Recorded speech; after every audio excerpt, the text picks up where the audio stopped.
anyone and everyone. This is Kim, the Humble Hermit from Come As You Are Oracle. I'm going to do the Tarot Collective for today. Today is Wednesday. It is April 8th, 2026. You may follow me on the Talk the Tube, my blog, or not. Totally up to you. Take what resonates, leave what doesn't. If it doesn't fit, don't make it fit. If some of it fits, we absolutely flippin' love that for you. Whatever doesn't fit, leave it on the table for someone else. You do not need to take on energy that wasn't meant for you. All of a sudden, like, I just needed to hold this rock. I just needed to hold it. It's one of my flames. And it's got such a beautiful pattern in it, too. Like, I just love it. Usually I just look at it, but for some reason, like, I just felt the need to, like, hold it. I'm like, I gotta hold it. We're going to use Intuitive City Oracle by Rob Berthelman. You can find this at My Intuitive Intention on Etsy. If you go to intuitiveintention.com, which is his website, it's going to forward you to the Etsy to buy decks. Or at least it was when I was on there. When I ordered my decks, was it a month and a half ago? A month ago? Month and a half? Oh, maybe it was in January. It was like 2 months. We got one on the table.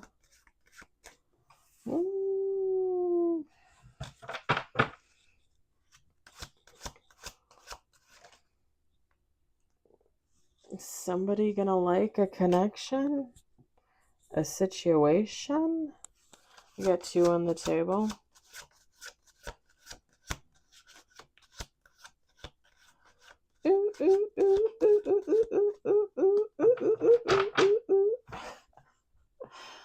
Give me a break, okay?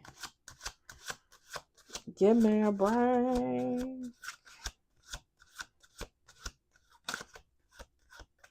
I feel like I need some coffee. I had coffee this morning. I try not to drink more than 1 cup of coffee a day, and usually I don't even drink that. We got 3 on the table, 1 a major, no reversal. Let's do 2 more shuffles. 4 on the table, 1 major.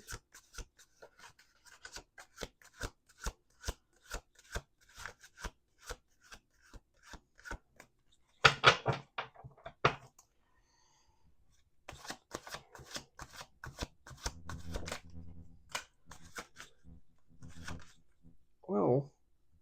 Okay, hold on. I want to make sure that I didn't have multiple flips here in my palm. All right, we got 6 on the table. 1 major, no reversal.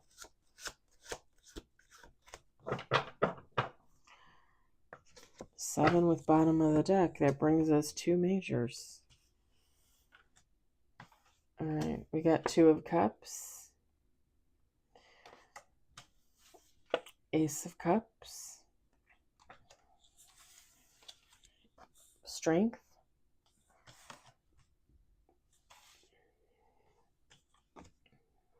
Eight of wands. 5 of wands. King of pentacles. And bottom of the deck, hermit. My cute little hermit. Feminine, masculine, take how it resonates. Yeah, somebody's going to get into some type of situation. It could be romantic, like a romantic relationship. The 2 of cups doesn't necessarily have to be romance, right? It's a connection. Like somebody's going to get into a connection.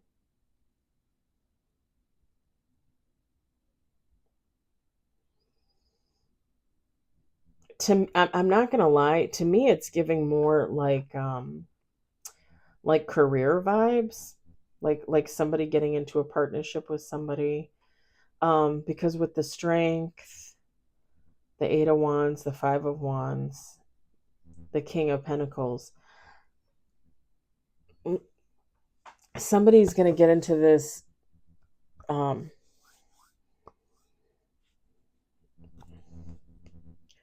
okay, why am I losing my train of thought?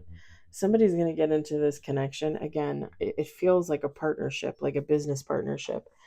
and there's gonna somebody or both people probably are gonna need some strength, yes, but patience, because two people are going to have some of the same ideas on how they want to do things, and then they're going to have different opinions on other things. And if anybody has ever tried to work with another person or a group of people on some type of collaboration, you know that sometimes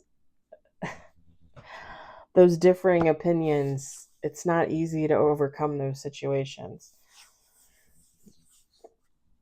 I think overall the connection is going to be beneficial. The partnership is going to be beneficial with the Eight of Wands and the King of Pentacles. It's like I said, with the Strength card and the Five of Wands, it's just going to take some patience. Again, I believe it's on both sides. I don't think it's one-sided. I mean, it makes sense, right? Because even if this were a relationship, when people get into relationships, yeah, you probably go through, the honeymoon period where you think each other is perfect. But then after a while, you realize, like, like, like we don't agree on this or this or that, like it's great in the bedroom, but what do you believe politically? You know what I mean? Like, that's how it is in all relationships, if you ask me. Everybody has a differing opinion.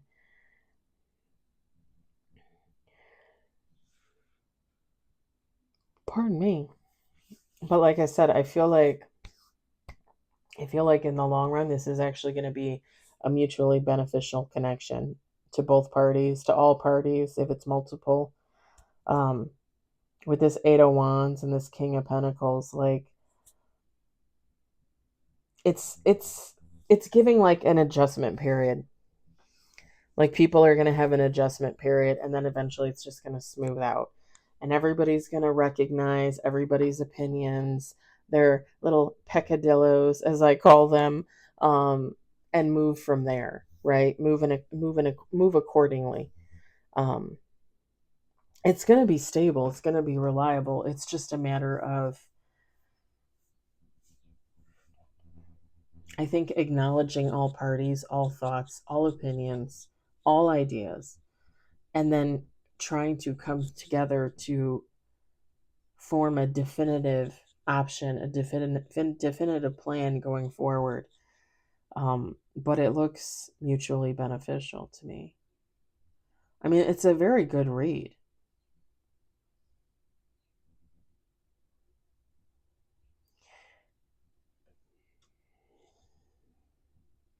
I mean, even with the King of Pentacles, it's like boss energy,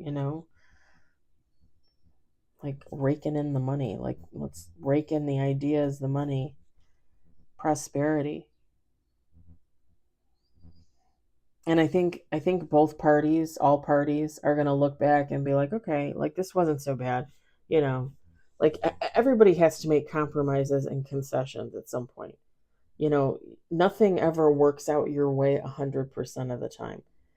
And if it does, then I want to know who you are, because that has never been the case for me, as I'm pretty sure that has not been the case for most people. But there's nothing wrong with a little compromise. And again, if this is a relationship, like it's not giving any, like, just so you guys know, like it's not giving like any abusive vibes or anything like that. Like if this is a relationship, the clashed interests, the Five of Wands, the compromise is, like if a couple gets together, you know, maybe let's say it's hetero norms, right? It's a man and it's a woman dating, and the guy likes to golf, so the woman goes golfing with them even though she hates golf. That's fine. The compromise is she goes golfing on Tuesdays with her man friend, and on Thursday evenings the man friend goes to a painting class with her. Like, is that really such a horrible thing? I don't think that's horrible. When I was married to the ex-husband, I used to do game nights with him and his friends. Oh God, why did I forget the name of it? From the 70s and the 80s. What the heck is it called? Uh, D&D. D&D. Um, Dungeons and Dragons. Yeah, I did that with him. I think for like 2-3 years we did that. I did that with him. Maybe more, maybe 4. And then I just kind of got bored with it because like we used to do it. It was me and my ex-husband, his married couple friends, their friend that was single, and then occasionally like people would come and go from the game. But the thing was is when we first started doing it, we did it like every week on Tuesday nights, I think. Because I would get off work early on Tuesday. We would drive. They live south of Schaumburg, actually. Bloomingdale, I think, somewhere around there. So we would drive down there. We would do game night. The ex-husband and I would pick up food. We would eat there. We would eat in the car on the way there. Sometimes we would order food there with them. Like it was always a thing and it was nice. We did, and like I said, we did it like every week, every other week, once a month, but it was consistent. And then as the years went by, it was kind of like, okay, we're not going to do it for 3 months. Okay, we're not going to do it for 6 months. And it just got to the point where like you would freaking forget your freaking character. Like and we would go and I'd be like, I don't even know who I am. Do I even like do I even want to do this anymore? And it really just got to the point where I told the ex-husband, I said I love doing it. I said, but there's no consistency. I said, and if I start investing my time in other things, and then all of a sudden you just expect me to drop it at the drop of a hat to go to game night, like, you know. But I loved going at first when we first started going. I had a lot of fun. I had like 20. I'm pretty sure I gave everything to the ex-husband, but he had books for D&D. I had books for D&D. I had characters drawn up and stuff that I never even used, and I had dice sets. I had all kinds of stuff. And I enjoyed it. I really enjoyed it. But after a while, it just got to be a hassle. And he kept going. He kept going. They're his friends. But again, like he would go, and then he wouldn't go for like a month, and then he would go 3 weeks in a row, and then he wouldn't go for like 6 months. And I told him, I said, I'm not telling you not to go. Like they're your friends and you love them and you want to go. But I told him, I'm like, I don't get it. Like I don't get it. Oh man. They were really fun to go to Jamaica with though. We went to Jamaica with them twice. But yeah, if it's a relationship, it's kind of like that kind of vibe where you kind of, like I went to game nights with him and he would watch romantic movies with me. I don't know. I don't remember what he did with me. Probably nothing. And not to be mean or anything, but I did make a lot of compromises in that relationship. I did. I'm sure he felt like he did as well. I'm at a loss trying to remember.